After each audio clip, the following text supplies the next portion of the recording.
আমি না ওকে দেখি না কখনো। আমার আবার একটা অভ্যাস কি জানেন, আমার যেটা ভালো লাগে না এগুলো আমি ব্লক করে রাখি আমার সামনে। আমি প্রচন্ড থাকে না একরোখা টাইপের মানুষ। আর আমি নিজের বিজনেস, নিজের সেল, নিজের ব্যক্তি, আপনার বউরে আপনার ভ্যালেন্টাইন আমার থেকে শাড়ি কিনে দিচ্ছেন, এর বাইরে আমি আর কিছু দেখি না। আর এইসব আবল তাবল জিনিস আমার সামনে আসলে আমি ব্লক করে রাখি। তার মনে করে আমি যত নেগেটিভ ভাবে ভাইরাল হবো, আমার যত ভিউ হবে, মানুষ মনে করবে আমি তত বড় সেলিব্রিটি। হ্যাঁ বলেন ইমরান ভাই, আপনার প্রশ্ন উত্তর দিব আমি। কয়েকদিন আগে একটা ড্রেস পরে গিয়েছিল, হ্যাঁ, তো সেখানে আমার আলিয়াস মিরর কমেন্ট করেছে যে বাংলাদেশের উঠতি যাবে। আপনার কাছে কি মনে হয় যে উঠতি যাবে বলতে আসলে কি বাড়ি থেকে বুঝিয়েছে কিনা? আপনার কাছে কি মনে হয়? আমি না ওকে দেখি না কখনো। আমার আবার একটা অভ্যাস কি জানেন, আমার যেটা ভালো লাগে না এগুলো আমি ব্লক করে রাখি আমার সামনে। আমি প্রচন্ড থাকে না একরোখা টাইপের মানুষ। আর আমি নিজের বিজনেস, নিজের সেল, নিজের ব্যক্তি, আপনার বউরে আপনার ভ্যালেন্টাইন আমার থেকে শাড়ি কিনে দিচ্ছেন, এর বাইরে আমি আর কিছু দেখি না। আর এইসব আবল তাবল জিনিস আমার সামনে আসলে আমি ব্লক করে রাখি। That's it. আমি ব্লক করে রাখি, দ্যাটস ইট, বিকজ আমি দেখি না। কমেন্টটা চোখে পড়ে নাই? ফারিয়া কমেন্টটা ব্লক করে রাখছে ফারিয়াকে?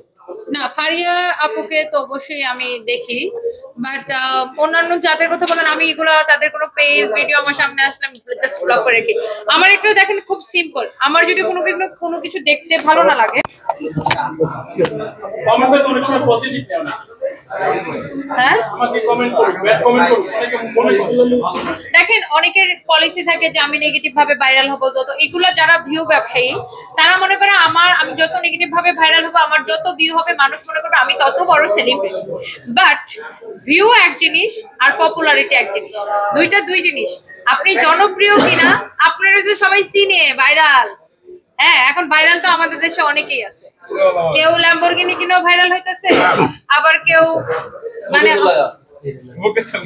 3-4টা বয়ফ্রেন্ড নিয়ে ঘুরেও ভাইরাল হইতেছে, অনেক কিছু করে ভাইরাল হইতেছে। এখন ভাইরাল এক জিনিস, পপুলার এক জিনিস। আপনি একজন মানুষ হিসেবে আরেকজন মানুষকে মন থেকে পছন্দ করেন কিনা সেটা হচ্ছে, একজন মানুষকে ভালোবাসেন কিনা ওটা হচ্ছে যে পপুলারিটি। এখন আপনি ভাইরাল হইতেই পারেন, এখন অনেকে এটাকে মানে ইয়া হিসাবে নেয় যে ঠিক আছে আমি যত নেগেটিভ কাম করব, যত ভাইরাল হব, ততই ওইটা দেখে আমি আরেকটা ব্র্যান্ডের থেকে কাজ নিব। বাট আমি বলবো যে ব্র্যান্ডগুলো এখনো অনেক ব্র্যান্ড বুঝে না, অনেক ব্র্যান্ড বুঝে। আসলে ভিউ মানে কাস্টমার না, কাস্টমার হচ্ছে ডিফারেন্ট, এটাকে ছাড়তে হয়। এবার 14 ফেব্রুয়ারি সবে বরাত, তো বললাম বাসায় থাকবো আমি। আবার আমার বাচ্চাদের সাথে থাকবো, আমার বাচ্চারাও নামাজ পড়বে। এই তো 14 ফেব্রুয়ারি তো সবে বরাত, শুক্রবার খাওয়া দাওয়া করবো বাসায়। এই তো। আপনাকে এখন অনলাইনে দেখা যায় না? আমি ভাই প্রতিদিন 5টা লাইভ করি। আপনি কাপড় কিনে না দেখে আমার দেখেন না, আপনার গার্লফ্রেন্ডের বউরে কাপড় কিনে দেন। গার্লফ্রেন্ড ভাই তো কাপড় কিনে দিলে আমরা সারাদিন লাইভে দেখবেন। আমি ডেইলি 5টা লাইভ করি। আবার শেষ করি